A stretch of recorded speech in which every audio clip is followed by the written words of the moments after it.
Sir Delhi ಭೇಟಿ ಕರೆ ಬಂದಿತ್ತು. ನಿನ್ನೆ ಬೆಳಿಗ್ಗೆ ಈ ದೇಶದ ಗೃಹ ಮಂತ್ರಿ, ಉಕ್ಕಿನ ಮನುಷ್ಯ ಮಾನ್ಯ ಶ್ರೀ ಅಮಿತ್ ಶಾ ಅವರು ನನಗೆ ಫೋನ್ ಕಾಲ್ ಮಾಡಿದರು. ಫೋನಲ್ಲಿ ವಿಚಾರಿಸ್ರಪ್ಪ, ನೀವು senior B J P leader ಇದ್ದೀರಿ, ನೀವು ಚುನಾವಣೆ ಪಕ್ಷೇತರ ನಿಲ್ಲೋದು ಸೂಕ್ತ ಅಲ್ಲ ಅನ್ನೋಂಥ ಮಾತನ್ನು ಹೇಳಿದರು.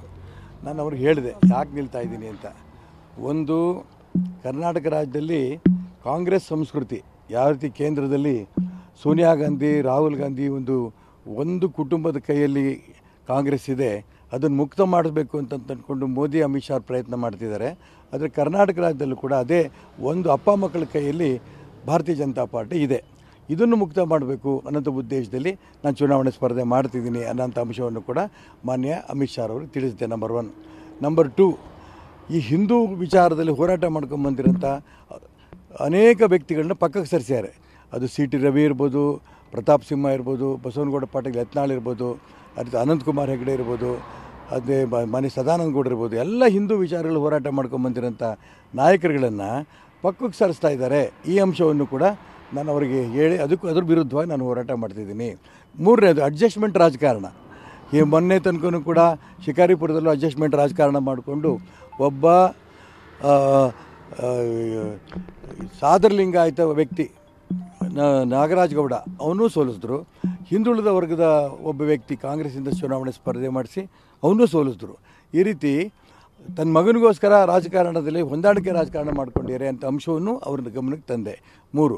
ಮತ್ತು 4ನೇದು, ಇಡೀ ಕರ್ನಾಟಕ ರಾಜ್ಯದಲ್ಲಿ ಪಕ್ಷವನ್ನು ಕಟ್ಟಿ ಇರೋರು ಮತ್ತು ಕಟ್ತಾ ಇರೋರು ಅನೇಕರು ನೋವಲ್ಲಿದ್ದಾರೆ. ಭಾರತೀಯ ಜನತಾ ಪಾರ್ಟಿಯ ರಾಜ್ಯ ಅಧ್ಯಕ್ಷರು, ಅವ್ರ ನಡವಳಿಕೆಗಳು ತುಂಬ ನೋವಲ್ಲಿರೋದ್ರಿಂದ ಅವರೆಲ್ಲರೂ ಕೂಡ ಅವ್ರ ನೋವಿಗೆ ನಾನು ಧ್ವನಿ ಆಗ್ತಾಯಿದ್ದೀನಿ ಅಂತ ಅಂಶವನ್ನು ಕೂಡ ಅವ್ರಿಗೆ ಹೇಳಿದೆ ನಾನು. ಆಯ್ತಪ್ಪ, ನಾನು ನಾಳೆ ರಾತ್ರಿ ಬನ್ನಿ ದೆಹಲಿಗೆ, ನಿಮ್ಮ ಹತ್ರ ಮಾತಾಡ್ತೀನಿ ಅಂತಂದರು. ಹಾಗಾಗಿ ದೊಡ್ಡವರು ಹೇಳಿದ್ರು ಅಂತ ಅಂದ್ಕೊಂಡು ನಾನು ದೆಹಲಿಗೆ ಬಂದಿದ್ದೇನೆ. ನೀವು ಈಗ ಅಶೋಕ ಹೋಟ್ಲಲ್ಲಿ ನೀವು ಎದುರಿಗೆ ನಿಲ್ಲಿಸಿಕೊಂಡಿದ್ದೀರಿ ನನ್ನ. ಆದರೆ ಈಗ ಅಮಿತ್ ಶಾ ಅವ್ರ ಕಚೇರಿಯಿಂದ ನನಗೆ ಫೋನ್ ಬಂತು, ಅವರು ನಿಮಗೆ ಸಿಗಲ್ಲ ಅಂತ.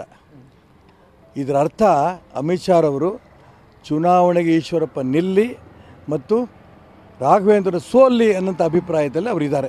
ಅವ್ರದ್ದು ಅಭಿಪ್ರಾಯನೂ ಇದೇನೆ. ನರೇಂದ್ರ ಮೋದಿ ಮತ್ತು ಅಮಿತ್ ಶಾ ಅವ್ರದ್ದು ಚುನಾವಣೆ ನಿಲ್ಲಬೇಕು ಮತ್ತು ರಾಘವೇಂದ್ರ ಸೋಲಿಸಬೇಕು ಅನ್ನೋಂಥ ಅವ್ರದ್ದು ಅಪೇಕ್ಷೆ ಇದೆ. ಹಾಗಾಗಿ ಅವರಿಗೂ ನನಗೆ ಭೇಟಿ ಆಗಲಿಲ್ಲ.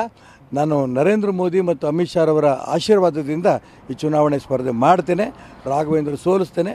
ಮತ್ತು ಇವರೆಲ್ಲ ನಮ್ಮ ಅಪೇಕ್ಷೆ, ಇಡೀ ರಾಜ್ಯದ ನಮ್ಮೆಲ್ಲ ಕಾರ್ಯಕರ್ತರ ಅಭಿಪ್ರಾಯ ಏನಿದೆ, ಅವರ ಅಭಿಪ್ರಾಯ ತಕ್ಕಂತೆ ಚುನಾವಣೆ ಗೆದ್ದು ನರೇಂದ್ರ ಮೋದಿ ಅವರನ್ನ ಈ ದೇಶದ ಪ್ರಧಾನಮಂತ್ರಿ ಮಾಡ್ತೀನಿ. ಇಲ್ಲ, ಆಗಲ್ಲ. ಇಲ್ಲ. ಅದಕ್ಕೋಸ್ಕರ ನಾನು ಅವ್ರಿಗೆ ಆಫೀಸ್ಗೂ ಹೇಳಿದೆ, ನಾನು ಹೊರಡ್ತಾ ಇದ್ದೀನಿ ಅಂತ. ಆಗ್ಬೋದು ಅಂತ ಹೇಳಿದ್ರು. ಹಾಗಾಗಿ ನಾನು ಹೊರಡ್ತಾ ಇದ್ದೀನಿ.